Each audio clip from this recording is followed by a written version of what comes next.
एक private bank के manager साहब काफी लंबे समय से सड़क किनारे खड़े होकर टैक्सी का इंतजार कर रहे थे। कभी वो अपने मोबाइल फोन की स्क्रीन को देखते तो कभी एक नजर सड़क पर घुमाते। अब टैक्सी का इंतजार करते हुए उन्हें काफी देर हो गई थी, लेकिन तभी उन्हें रास्ते से एक टैक्सी आती हुई नजर आई। उन्होंने टैक्सी वाले को हाथ दिया और गाड़ी की पिछली सीट पर जाकर बैठ गए। अब टैक्सी ड्राइवर गाड़ी चलाना शुरू करता है, लेकिन दूसरी तरफ मैनेजर साहब दिन भर काम करने के बाद इतना ज्यादा थक गए थे कि गाड़ी में बैठे बैठे उन्हें नींद आने लगी। अब कुछ देर चलने के बाद जब टैक्सी ड्राइवर ने आईने से देखा कि पिछली सीट पर बैठा व्यक्ति सो गया है, तब अचानक उसने अपना मोबाइल फोन निकाला और किसी को कॉल किया। और जैसे ही कॉल कनेक्ट हुआ, उसने सिर्फ एक बात कही कि वो मेरे साथ है, तुम बस एक बार कहो तो मैं इसे अभी रास्ते से हटा देता हूँ। अब ये कुछ ऐसे शब्द थे जिसे सुनकर बैंक मैनेजर साहब तुरंत नींद से जाग गए, लेकिन उन्होंने इस बात को जाहिर नहीं होने दिया कि वो जाग गए। उस वक्त उन्होंने कोई रिएक्शन नहीं दिया। वो आंख बंद करके बस ड्राइवर की सारी बातें सुनते रहे। टैक्सी ड्राइवर जो कुछ भी कह रहा था, उसके हर एक शब्द बैंक मैनेजर के लिए किसी झटके से कम नहीं थे, लेकिन इसके बाद भी उन्होंने अपने आप को संभाल कर रखा और ड्राइवर की पूरी बात सुनते रहे।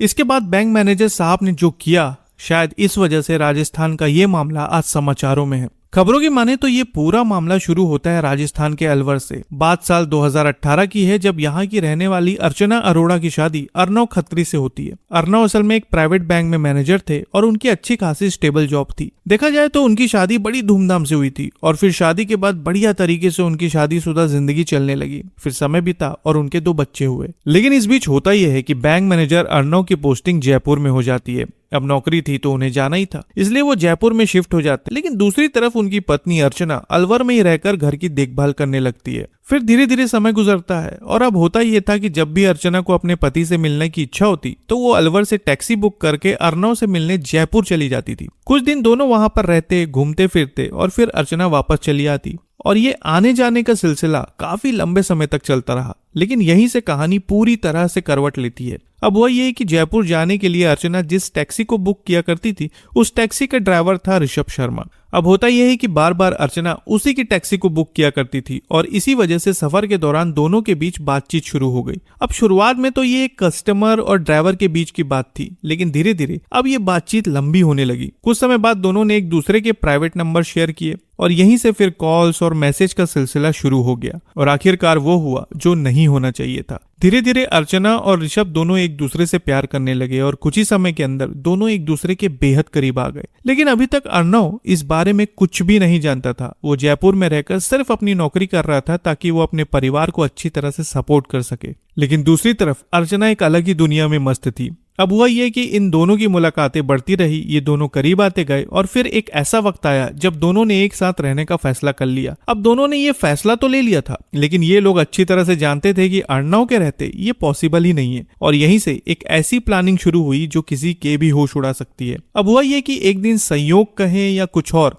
अर्नव ऋषभ की ही टैक्सी में सवार होकर अपने घर की तरफ जा रहा था और शायद अर्नव को इस बात का बिल्कुल भी अंदाजा नहीं था कि जो व्यक्ति टैक्सी चला रहा है वो उसकी पत्नी का प्रेमी है। अब हुआ ये कि अर्नव ज्यादा थक गया था, इसलिए वो गाड़ी की पिछली सीट पर आराम करने लगा। लेकिन उसी वक्त ऋषभ ने अर्चना को फोन लगाया और कहा कि वो मेरे साथ है, तुम एक बार कहो तो मैं बस इसे रास्ते से हटा देता हूँ। लेकिन ये सारी बात अर्नव ने सुन ली और उस वक्त उसने कोई रिएक्शन नहीं दिया। बस चुपचाप उसने अपना मोबाइल फोन निकाला और ड्राइवर की सारी बातें रिकॉर्ड कर ली। अब अर्नव ने तो सारी बात रिकॉर्ड कर ली, लेकिन उसके बाद भी उसने कुछ नहीं किया। वो बिना शोर मचाए चुपचाप अपनी पत्नी पर नजर रखने लगा और एक दिन उसे अर्चना का मोबाइल मिल गया।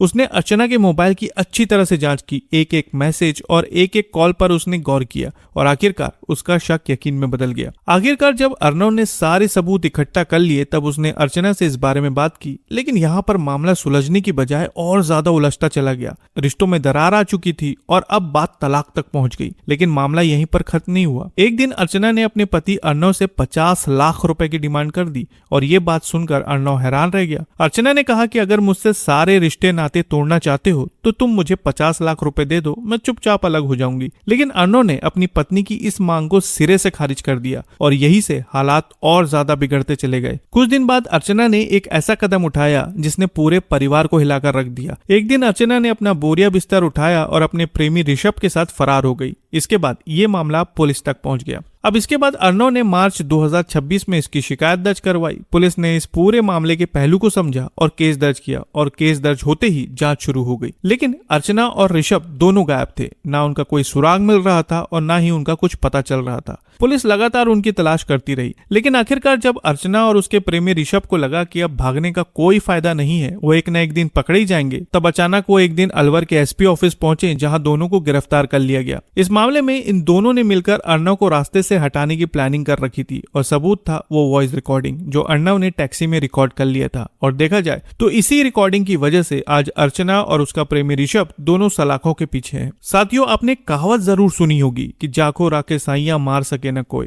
और सच कहें तो ये कहावत अर्णव पर बिल्कुल फिट बैठती है। सोचकर देखिए कि अगर उसकी नींद सही समय पर ना खुली होती तो शायद उसे पता ही नहीं चलता कि उसके पीछे क्या चल रहा है, और अगर उसे पता नहीं चलता तो शायद इसका अंजाम बहुत बुरा हो सकता था। फिलहाल पुलिस इस मामले में आगे की जांच कर रही है। तो साथियों, ये था राजस्थान के अलवर का वो मामला जिसने हर किसी को हैरान करके रख दिया। इस मामले पर आप क्या कहना चाहेंगे? आपकी राय क्या है? कमेंट में जरूर बताएं। फिर मिलेंगे एक और नई खबर के साथ, तब तक के लिए आपका बहुत बहुत धन्यवाद।